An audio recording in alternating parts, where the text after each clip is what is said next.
Le cosmonaute russe Yuri Gagarin, le tout premier homme à être allé dans l'espace, après son retour sur la Terre, aurait dit « J'étais dans le ciel et j'ai bien regardé partout. Je n'ai pas vu Dieu. »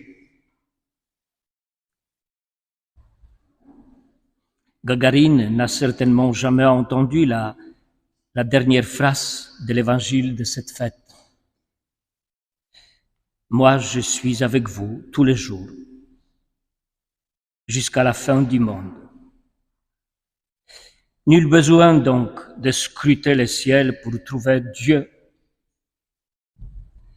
Désormais, il est présent partout où se trouvent ses disciples. Je suis avec vous. Et il est présent de bien des manières. Dans sa parole, dans le sacrement, dans les pauvres, dans les membres de nos familles ou nos communautés,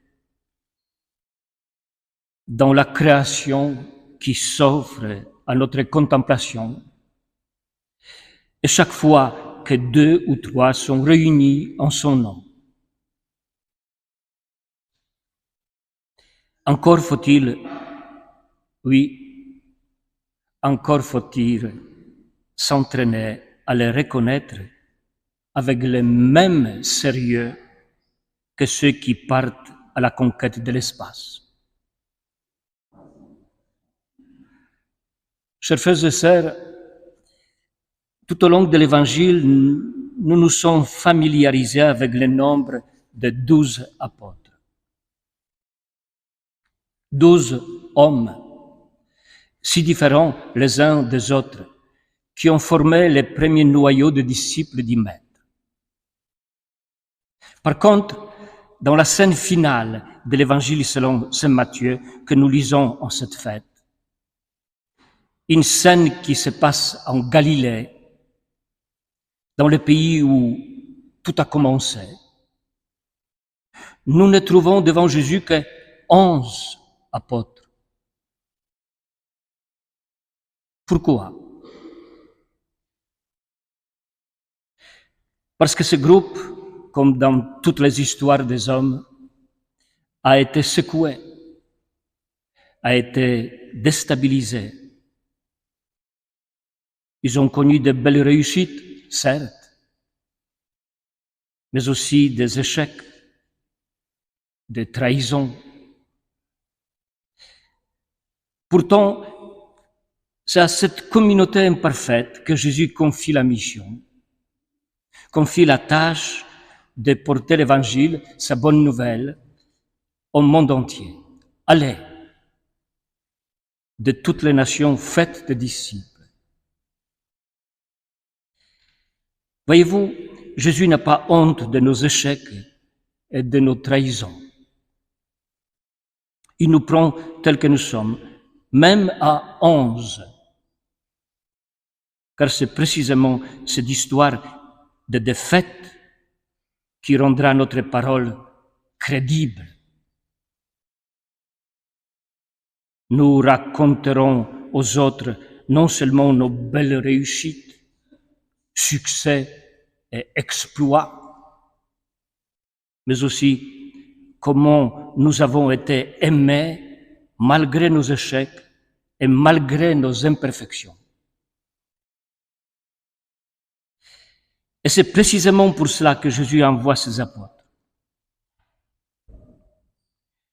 Ils sont envoyés pour apprendre aux autres comment se laisser aimer dans leur imperfection.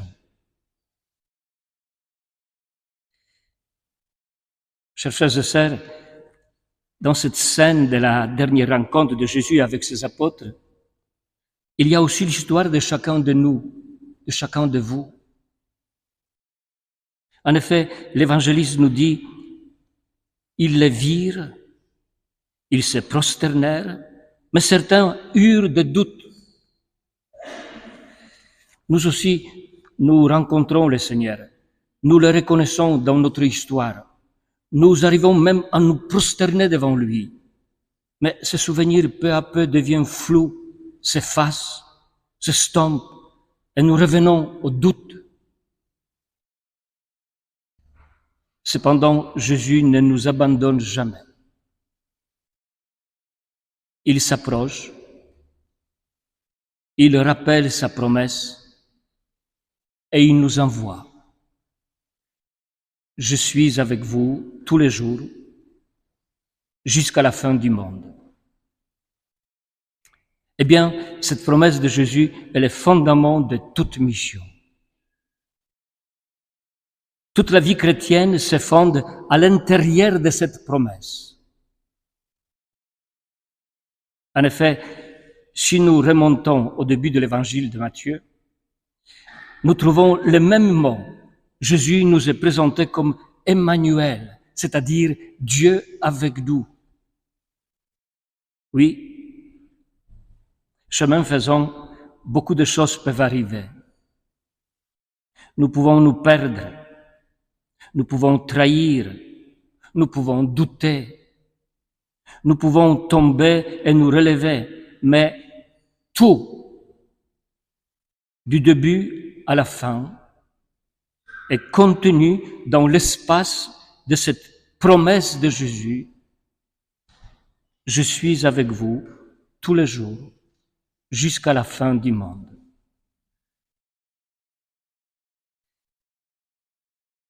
Et encore une petite chose. Je lus hier dans la presse que 12 millions de Français vont partir pendant ce week-end de l'Ascension dans les destinées ensoleillées. C'est 1 million de plus que l'an passé. Vous n'y êtes pas comptés. Reconnaissons-le humblement.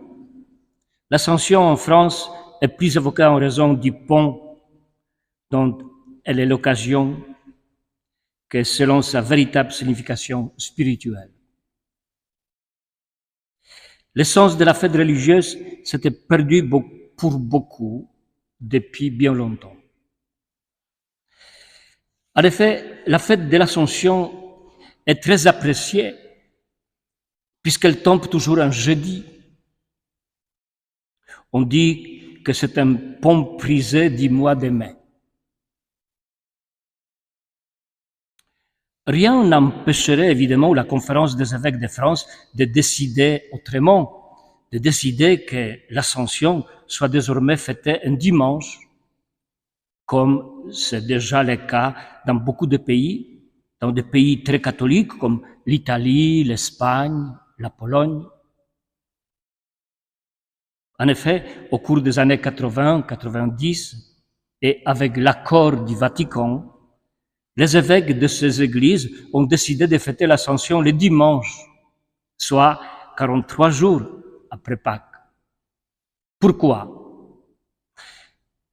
Par esprit civique, précisément afin d'éviter un pont, et par là une cessation d'activité pour la société. Je me dis, dans le contexte d'ultra-laïcité française qui chasse les croix même des portes des cimetières, il serait très intéressant d'observer les réactions politiques si l'Église de France décidait de ne plus fêter l'Ascension un jeudi. Verrait-on quelques évêques de ce pays formuler cette idée? Verrait-on une autorité civile laïque s'élever pour défendre la sauvegarde d'une fête pourtant très chrétienne? Ce serait bien amusant de voir ce débat. Alors, le pont de l'Ascension? Pourquoi pas? Mais un pont qui relie nos existences à Dieu. un pont qui relie Dieu à l'humanité, un pont qui nous aide à vivre sur la terre sans trahir le ciel, un pont qui nous permet d'élever notre regard, de garder confiance et de prendre en charge notre destinée. Sinon, il serait beaucoup plus honnête de parler d'une dérobade de printemps